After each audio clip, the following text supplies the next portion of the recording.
Les vraies voix Sud Radio, 17h-19h, Philippe David. Retour des vraies voix avec Philippe Bilger, Jean Dorido, Rosa Méziane. Au lendemain des élections sénatoriales, des élections qui ont conforté la majorité de la droite et du centre-droit, une question revient toujours, puisque quelle que soit la majorité, c'est toujours l'Assemblée nationale qui a le dernier mot. Le Sénat sert-il à quelque chose? C'est notre second débat et pour le moment, vous êtes 52% à dire non et 48% pour qui le Sénat sert à quelque chose. Et Philippe Bilger, je vous vois, j'ai l'impression de voir Rocky Balboa dans les cordes. C'est logique, parce que c'est l'heure du duel. C'est l'heure du duel.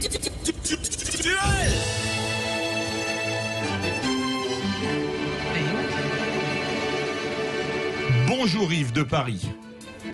Oui, bonjour. Vous allez donc être Apollo Creed face à Rocky Balboa. Monsieur a des lettres. Oh là, c'est plutôt du film. Et Philippe Bilger écoute vos arguments sur le Sénat.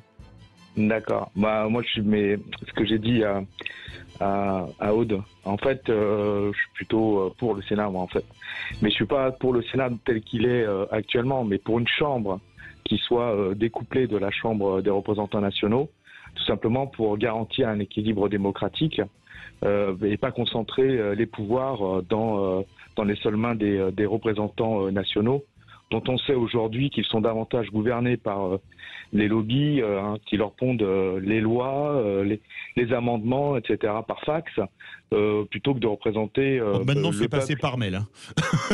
Oui, pardon, excusez-moi, on est en 2020.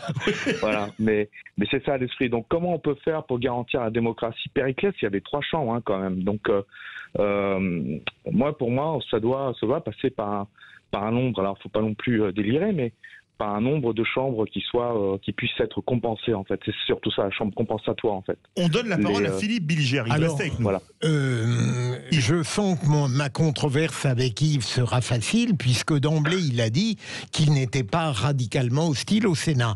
Moi, je trouve que le Sénat, dont on s'est beaucoup moqué, est en réalité une chambre tout à fait nécessaire, même si, évidemment, elle n'a pas le dernier mot.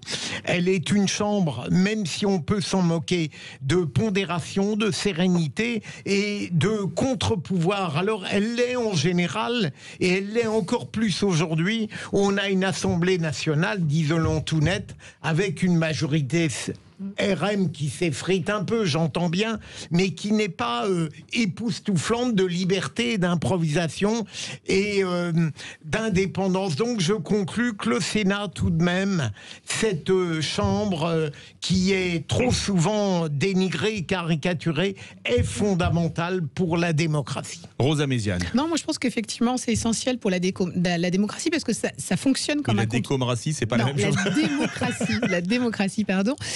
Effectivement, parce que ça fonctionne comme un contre-pouvoir. Et le résultat, il est aussi le fait que les Français ne comprennent pas toujours à quoi sert le Sénat. Ça, c'est la première chose. Et la seconde, c'est parce qu'on fait la chasse aux économies et qu'on estime qu'ils ne servent à rien. Alors qu'on ne leur rend pas forcément justice sur tout le travail qu'ils réalisent, notamment en commission. Et en général, je vous coupe, les sénateurs font plutôt du bon boulot. Exactement. Pour ceux qui connaissent un peu le travail parlementaire, ils font plutôt du bon boulot par rapport aux députés. C'est exactement ça. En revanche, si on doit s'attaquer à des économies, je pense que les Français pourraient peut-être s'attaquer au CESE, par exemple, où là on Conseil comprend économique, social et environnemental. Exactement. C'est pourtant un bon job. Hein. Eh ben, peut-être pour les gens qu'on reclasse. Exactement, pour les personnes qu'on reclasse. Mais voilà, il y a des instances aujourd'hui où on ne comprend pas trop leur travail, où ils sont là pour faire des propositions là où les députés ou les parlementaires le font déjà.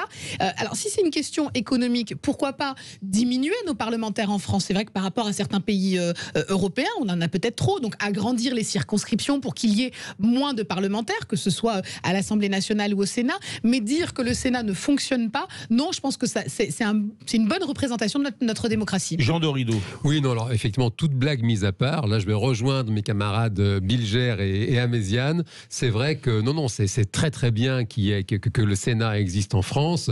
C'est vrai que souvent on se moque parce que ce sont souvent on parle de train de sénateurs, hein, mais c'est vrai que c'est une chambre qui incarne la sagesse. Je rejoins Philippe Bilger Bilger par rapport à notre Assemblée nationale, qui effectivement, il y a eu une espèce de dégagisme comme ça dans la foulée de l'élection de notre président.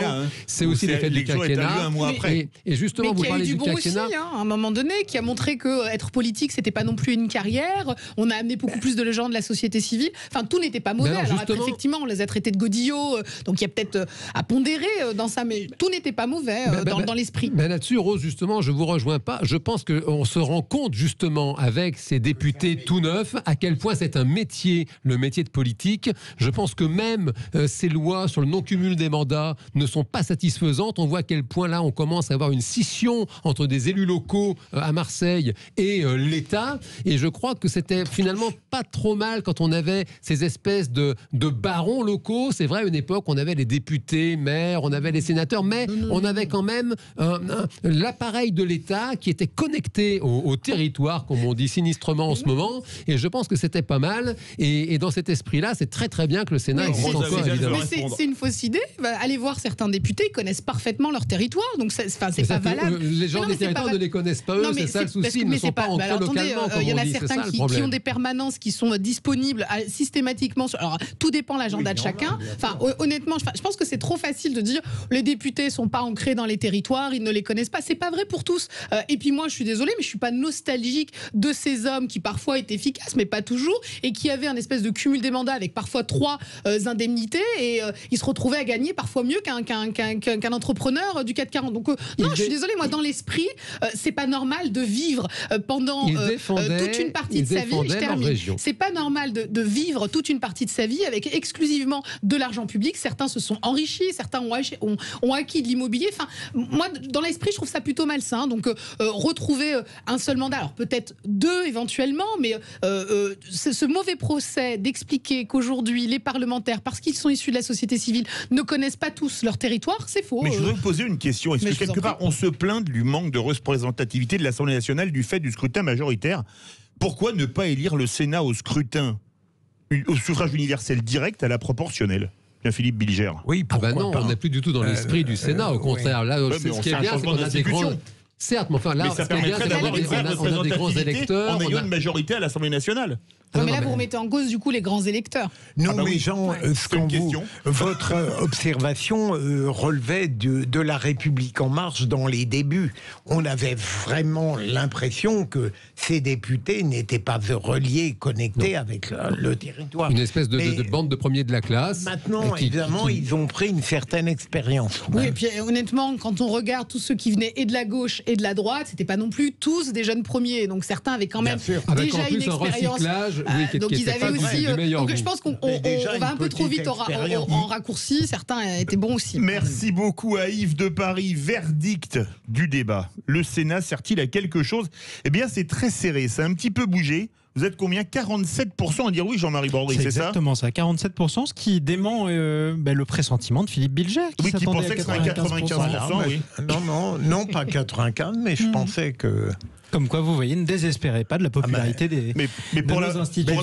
Pour la voyance, on a mieux que Philippe Bilger sur Sud Radio, on a Trina Magdine, tous les jours de 16 à 17. Effectivement. Il placerait Trina dans n'importe quoi. Oui, c'est vrai aussi, oui. J'ai placé dans n'importe quelle position, franchement. Mais vous êtes horrible. Bah dis donc, cette émission... Et encore, c'est rien. D'habitude, c'est pas comme ça. Et c'est rien. Alors lui dit que c'est rien, lui... Il y a par rapport... des versions dissonantes, là. C'est l'heure des rois de l'info.